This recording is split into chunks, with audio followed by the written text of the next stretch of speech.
Hey, what up, Big Rat? 310 coming back at it. I just finished watching Raw. Want to get my review on there quick. I gotta say, it was a pretty good show. And I gotta tell you, of who's in the No Way Out Elimination Chamber, I couldn't be more excited. Because I already know who all 6 people are going to be. Okay, let's get started on the way. I'm going to try to get this more than 2 minutes because I know a lot of you guys really didn't like my 2-minute review last time. So I'm going to give it a good review this time. Orton comes out and he says he wants to fight, that he has a condition called IED, intermittent explosive disorder. And he says when provoked, he can go crazy and snap. And he said the WWE knew about this condition and didn't do anything about it. So he's going to file a lawsuit for that. And they said if they fire him or take away his Rumble spot, he will fire for breach of contract because his contract required him to have a match at WrestleMania for the title. And again, sue the WWE with 2 lawsuits. He also says that him and the Legacy will leave the WWE. You know, if they ever do that. It looks like a good thing. You have to wait till the end of the show, but really gets good. Crime Time versus The Miz and Morrison for the world titles. Miz and Morrison win. I've seen this ending so many times, and it's always the same people. I'm not even kidding. Miz interrupts the pinfall after Shad does his thing. JTG goes to hit Miz through the ropes, but the Miz stays, and then John Morrison kicks Shad's knee while he's distracted and does the Moonlight Drive. I swear to you, Miz Morrison has won Crime Time 6 times on that exact same finish. JTG goes out of the ring, Miz is still in, Shad is distracted, Shad is kicked in the leg, Moonlight Drive. I've seen that so many times. I mean, come on. I was expecting at least a different finish. I was expecting they change out of that, and then they go through a couple reversals, and then Miz and Morrison win that way. But I was really pissed. This is just boring, doing this over and over.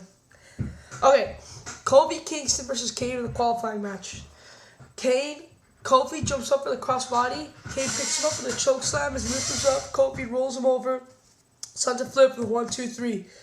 I love it. I love Kofi Kingston so much. On Skype, I was talking with RKO Kid 89, and he said he didn't like Kofi being in the chamber because maybe he's not ready. I told him I didn't care. Kofi's entertaining. Yes. Is he probably going to be eliminated first? Yes. Is he going to deliver a great match? Yes. Is it going to be, I think it might be like last year's Rumble where, the Raw one, not the SmackDown one, where eliminations occurred. The match went on for a good 15 to 20 minutes without any eliminations, and then everyone got eliminated within 2 minutes, which I don't mind. But I really liked Kofi there. I really think he's entertaining, so I don't care if he's too inexperienced. He's still fun to watch. Also, when he pinned Kane, Kane's shoulders were really down. He kind of kicked out at the 2, but hopefully no one really saw that. Then JBL's thing was if Shawn beats John Cena in a match, JBL would go to the chamber. And then backstage, Shawn's like, I did all I could to help you win. It's not my fault. I got your referee. And JBL goes, yeah, you also kicked me in the face. Shawn goes, I did it to let Cena's guard down. I'm sorry you didn't win. So in the match, Shawn's doing, his hip, I forget what it's called, knee to the groin. I'll remember. And then the body slam. But instead of going for the kick, he goes for the elbow. JBL tells him, you better go for the kick.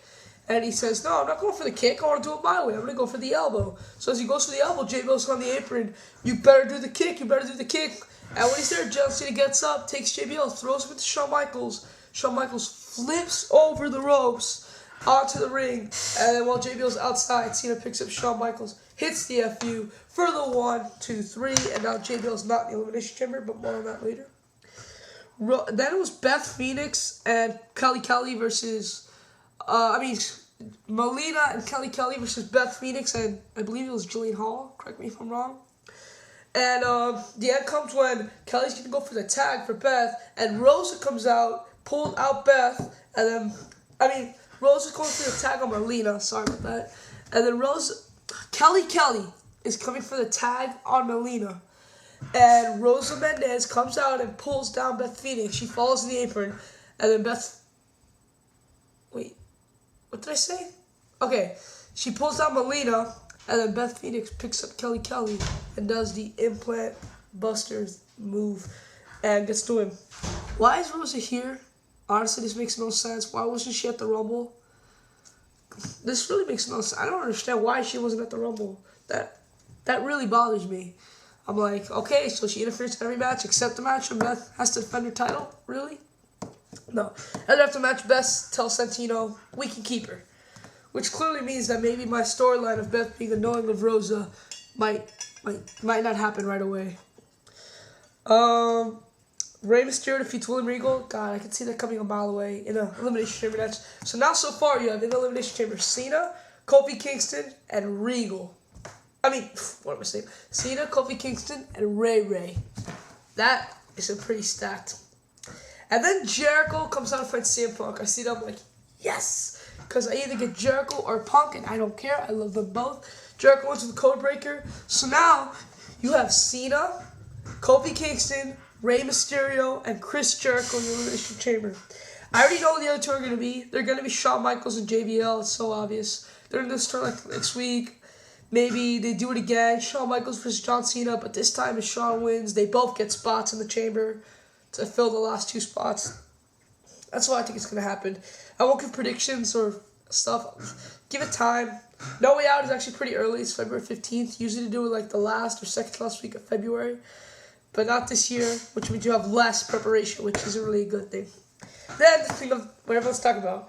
Orton versus the entire locker room, basically. Orton comes out with Stephanie. Stephanie says, you punted my father, you're not going to get away easily. And Orton says, I will take away WrestleMania. I will file an injunction to take away WrestleMania if you fire me. And then the entire Raw locker room comes out on the entranceway, even Chris Jericho, which kind of surprised me. And he goes, I don't care about your happiness. I don't care about your WrestleMania. I'm going to take you all down with me. And he goes, fire me, Stephanie. Fire me. Fire me. I'm begging you like your dad did. And really amazing promo. And Stephanie says, firing you would be too easy. And Shane O'Mac comes out on the entrance. He takes off his coat, his cufflinks, and he gets ready for battle. He gets in, he spears Randy Orton. He's fighting on Friends of the Aussie. He just completely destroyed Randy Orton. Some weak punches. I noticed at first when he was doing them to Randy Orton, those gate punches, I'm like, okay, those are okay. But then on the ramp, like there was one where you could clearly see he just goes shh, like that. And you see Randy Orton go, oh, wow, wow. Really bad. So, the punches were kind of weak, but the spears were pretty cool. And then Randy Orton's escape as Shan's chanting because the crowd was on him. And then he even elbows Kofi Kingston, was trying to pull him away, and throws Kofi Kingston out of the way. And then Raw ends with screaming, where is he? Where is he?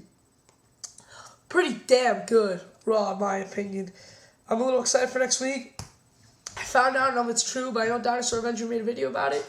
Dinosaur Avenger 1989, check him out. Links right there. It said Ring of Honor signs with HD Net. Their deal is signed and it's official. I'm excited. I'm gonna need a little more details about it. Let's see. I'm gonna make my ECW. I really want to make my ECW video tomorrow because it's about Matt Hardy. I think that's extremely important. I'm Big Rat 310, and I'm out. Peace.